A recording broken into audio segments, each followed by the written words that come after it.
మన జర్నలిజం తీరు అయిన వారి కాకుల్లో కాని వారి కంచాల్లో అని కావాలంటే తప్పుడు వార్తలు సృష్టించడం అవసరమైతే ఎలా దాచేస్తారనడానికి సజీవమైనట్టు సాక్ష్యం ఈ వార్త. ముందు వార్త చదివి వినిపిస్తా. రాజధాని అమరావతికి శాశ్వతంగా వరద ముంపు నివారణపై ప్రభుత్వం దృష్టి సారించింది. ఉండవల్లిలో ప్రస్తుతం ఉన్న ఎత్తిపోతల పథకం పక్కనే మరొకటి నిర్మించబోతోంది.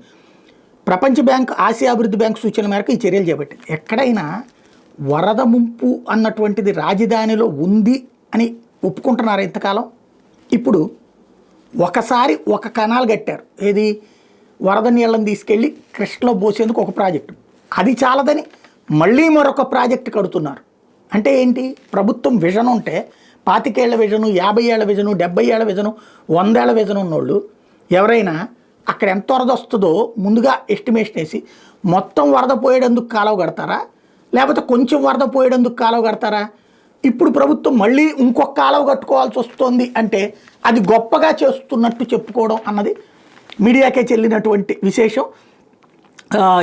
ఏడీసీఎల్ అధికారులతో చర్చించారట. ఉండవల్లో ప్రస్తుతం ఉన్న కొండవీటి వాగు ఎత్తిపోతల పథకాన్ని, దాని పనితీరుని పరిశీలించారట.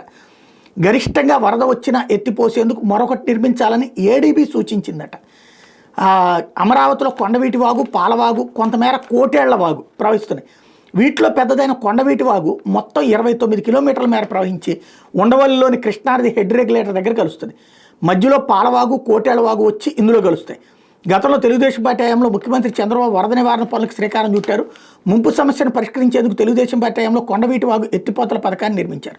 మరి అమరావతి మునుగుతుందని చెప్పిన వాళ్ళందరూ దొంగలు, ద్రోహులు అని ఎట్లా చెప్పారు? ముంపు ప్రాజెక్ట్ అప్పుడే పెట్టారని చెప్పారు కదా. అంటే మునిగే ప్రాంతంలో ఆ ప్రాజెక్ట్ నిర్మిస్తున్నారు అమరావతి అన్నది ఇప్పుడు ఓకే కదా, కానీ లేదని చెప్పారు కదా అప్పుడు. అదేమంటే కృష్ణానది, నేను ఇంతకుముందు కూడా చెప్పాను, కృష్ణానది నీళ్లతో మునగదు. ఇక్కడ వైఎస్ఆర్ కాంగ్రెస్ పార్టీ వాళ్ళు బుర్ర తక్కువ పని ఏంటంటే కృష్ణ నీళ్లతో మునుగుతుంది, కృష్ణ నీళ్లతో కాదు, కృష్ణ నీళ్లతో మునగదు. అది ఇటు కొండవీటి వాగు, ఈ పాలవాగు వీటితో మునుగుతుంది అన్న. ఇప్పుడు అదే స్పష్టమైంది. కొండవీటి వాగు ఎత్తిపోతల పథకాన్ని అప్పట్లో నిర్మించారు. 237 కోట్లు అప్పుడే ఖర్చు పెట్టారు. ఈ పథకాన్ని 18 నెలల్లో ప్రాజెక్టు పూర్తి కూడా చేసేశారు. అప్పుడే చెప్పేశారు ఇంకా అసలు ముంపు పాదే లేదు అని. ప్రకాశం బ్యారేజీ, బకింగ్హామ్ కాలువ, కొండవీటి వాగులను కలిసేలా ఎత్తిపోతలు నిర్మించారు. 16 మోటార్ల ద్వారా 5,000 క్యూసెక్కుల వరద నీటి తోడే సామర్థ్యం ఉంది. ఇక్కడే వెర్రితనం ఏంటంటే ఇటుపక్క నుంచి నీళ్ళు వెళ్తుంటే ఊళ్ళో నుంచి నీళ్ళు వెళ్ళాక ఆ చివరికి వచ్చాక దాన్ని అవతల పోస్తున్నారు. అంటే ఎక్కువ రోజులు నిల్వ ఉండకుండా ఉంటాం. కానీ ఈ లోపు ఊరంతా నిండి ఉంటాయి కదా, యువతల ప్రాంతాలంతా కూడా దాదాపు 11 గ్రామాల్లోకి నీళ్ళు వెళ్తూనే ఉంటాయి.